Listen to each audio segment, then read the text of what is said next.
Hallo, mein lieber Stier, und natürlich auch ein großes Hallo an alle anderen, die eingeschaltet haben. Lieber Stier, heute mit einer Spezialkartenlegung. Und zwar geht es heute um den Aszendenten im Sternzeichen Stier. Genau, wir schauen uns heute nur den Aszendenten an.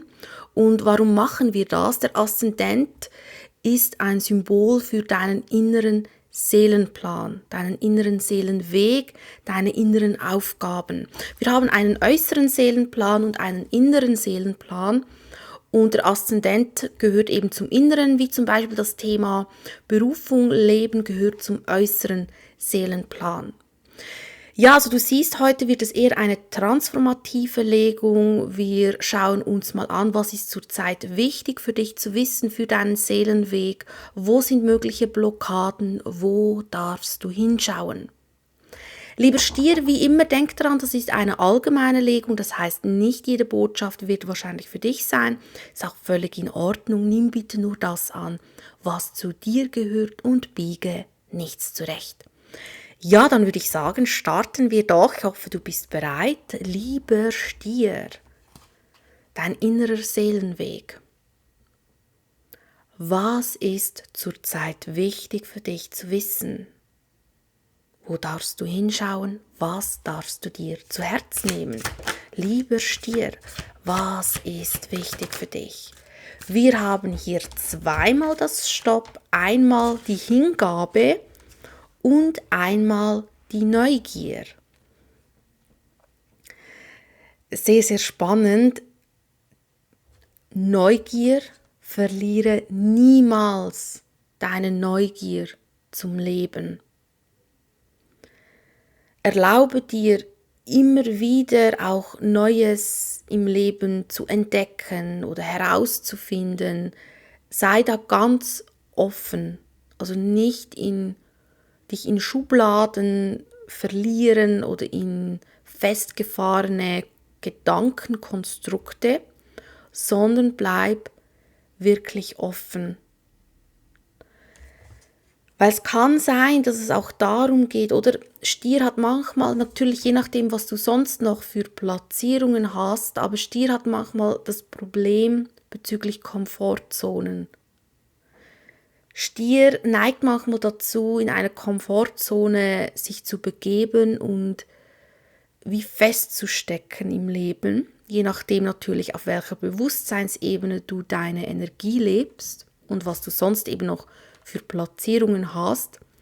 Und die Karte möchte dich einfach dazu ermutigen, dass es okay ist, auch neue Wege zu gehen, auch neue Dinge auszuprobieren, auch wenn es vielleicht nicht klappt. Aber die Erfahrung, die du daraus schöpfst, ist eben sehr, sehr wertvoll. Der Himmelstänzer, Hingabe, also hier auch eine wunderschöne Energie. Und zwar möchte dich die Karte dazu ermutigen, Dinge mit Hingabe zu tun, also nicht mit Verbissenheit, nicht mit Sturheit, sondern aus dem Innern her hingabungsvoll. Weil wir neigen manchmal dazu, dass wir, oder wenn wir ein Ziel haben oder etwas angehen, dass wir plötzlich in diesen Druck hineingehen und etwas vielleicht erzwingen wollen und dann wie nicht mehr genießen können oder wir wollen uns wie durchboxen. Und dann wird ein Weg zu einem Kampf, anstatt zu einem Tanz zum Beispiel. Also hier, egal was dein Thema ist zurzeit, versuch den Weg immer hingabungsvoll zu gehen. Ein Ziel hingabungsvoll auch zu meistern, so ein bisschen den Weg auch zu genießen. Schauen wir mal, lieber Stier, was ist dein Hauptthema, wo du hinschauen darfst? Die Kraft-Löwe-Energie. Also falls du das Sternzeichen Löwe hast, dann ist dein Thema bezüglich hingabungsvoll Leben aus dem Inneren her, so ein bisschen das Schöpferische und das auch zu genießen, noch mehr dein Thema. Wirst du es viel mehr fühlen als jetzt vielleicht die anderen Sternzeichen. Also hier geht es ganz stark jetzt für alle eben um das Thema Vertrauen. Vertrauen haben und sich auch getrauen, auf die Bühne zu stellen.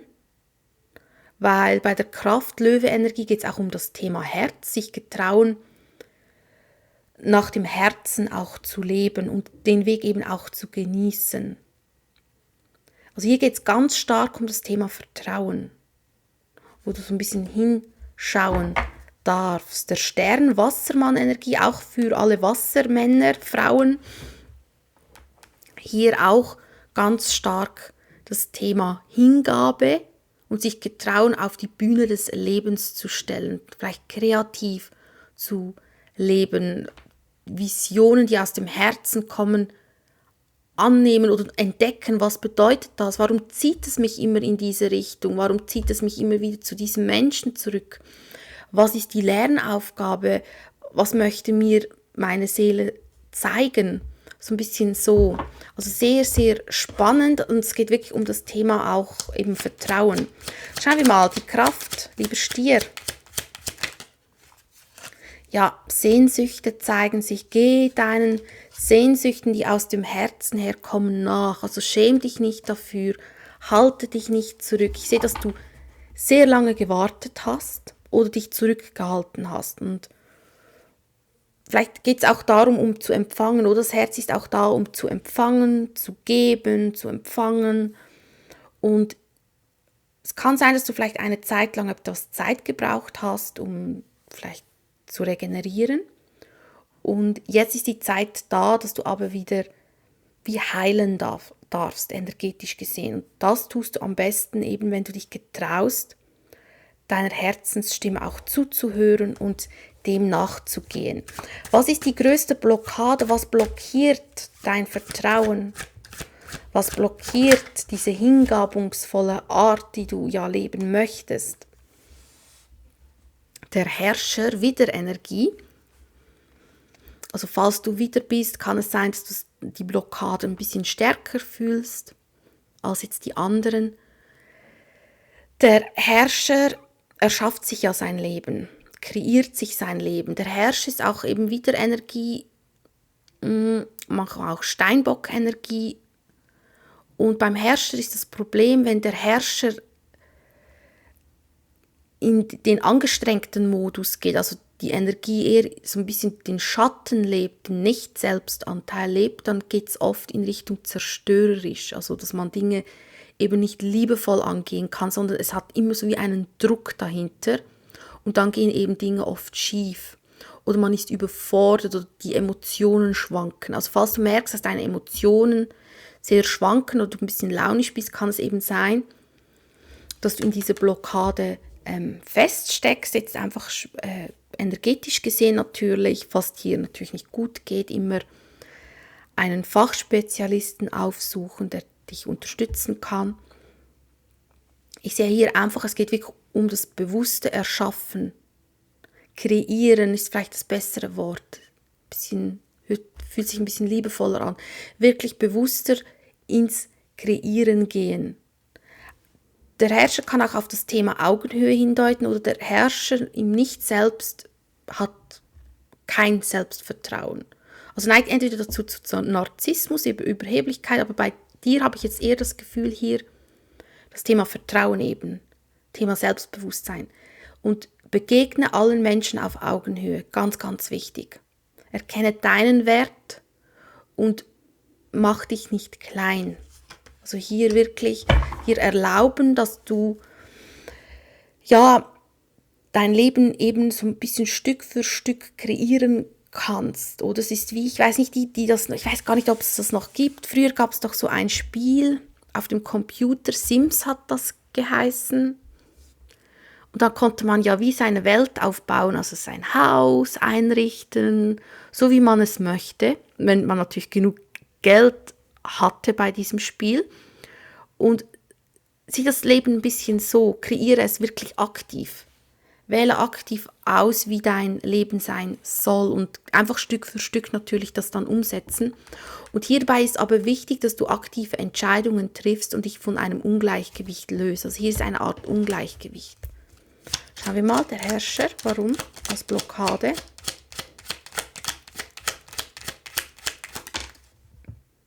Ja, zu verkopft, zu sehr mit dem Kopf durch die Wand. Ein bisschen mehr auf deine Intuition hören.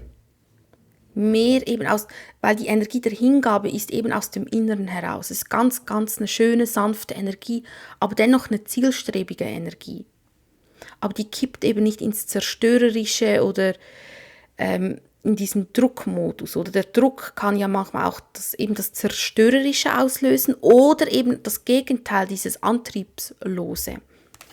Schauen wir mal, was kommt sonst noch? Wo darfst du sonst noch gezielt hinschauen, lieber Stier? Wir haben hier jetzt auch noch Krebsenergie ganz stark. Also für alle, die jetzt das Sternzeichen Löwe haben, Widder haben und Krebs haben, ist das Thema noch umso wichtiger, sich eben dem Thema Vertrauen anzunehmen.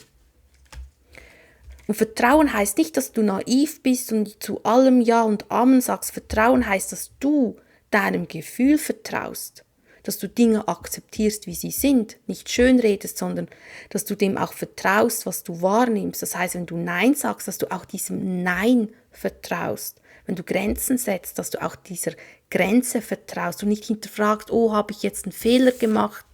Was ist, wenn es doch noch klappt? Sondern du vertraust dir selbst.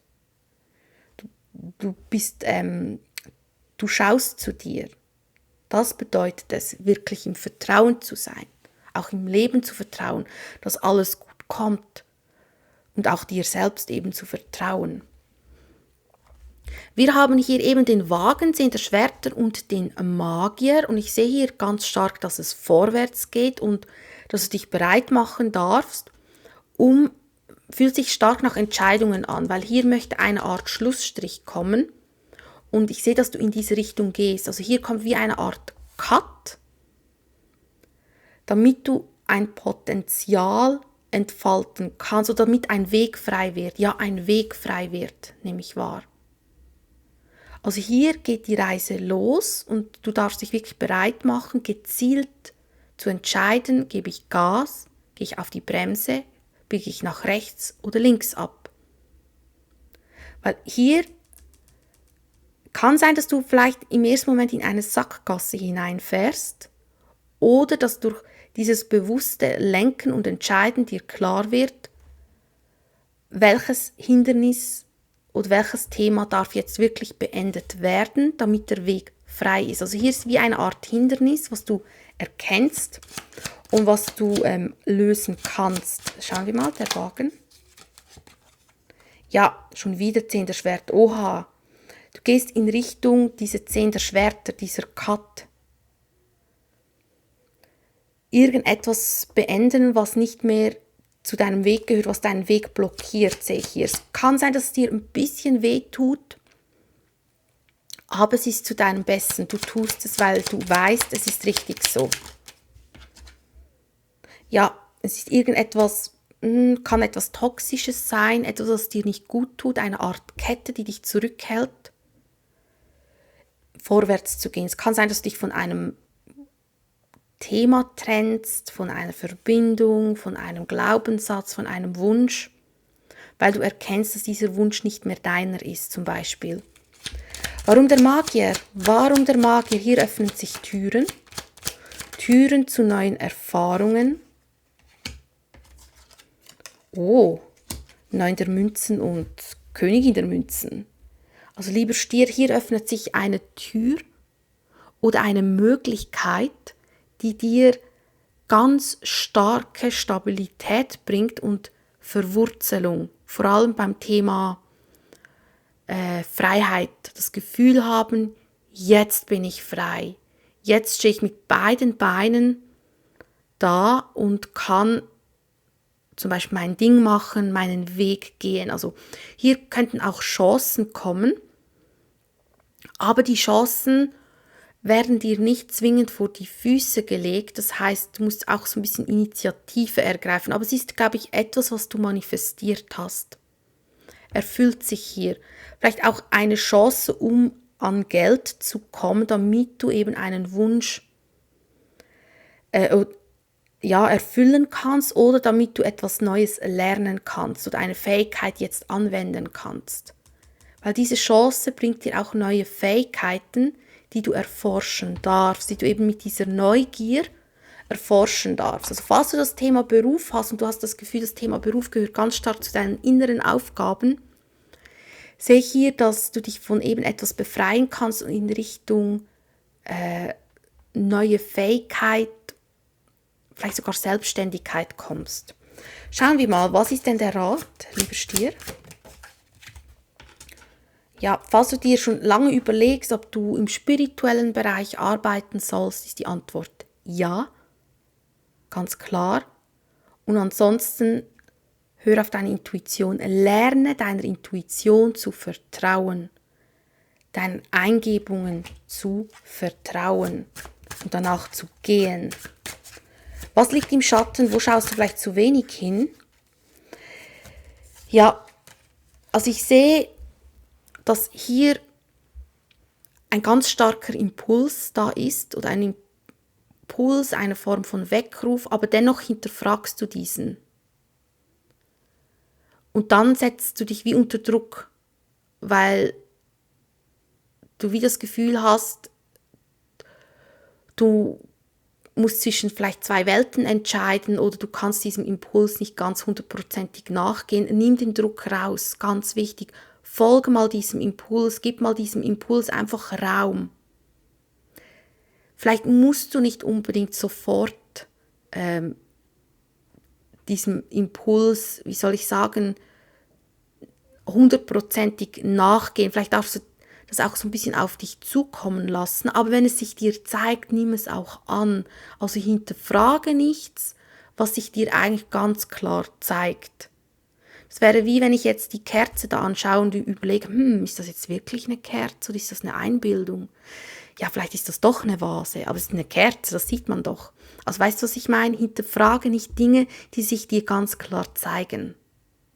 Vertrau mir, deinem Inneren. Ja, lieber Stier, das waren die Karten. Ich wünsche dir alles Liebe und alles Gute und bis zum nächsten Mal. Ciao.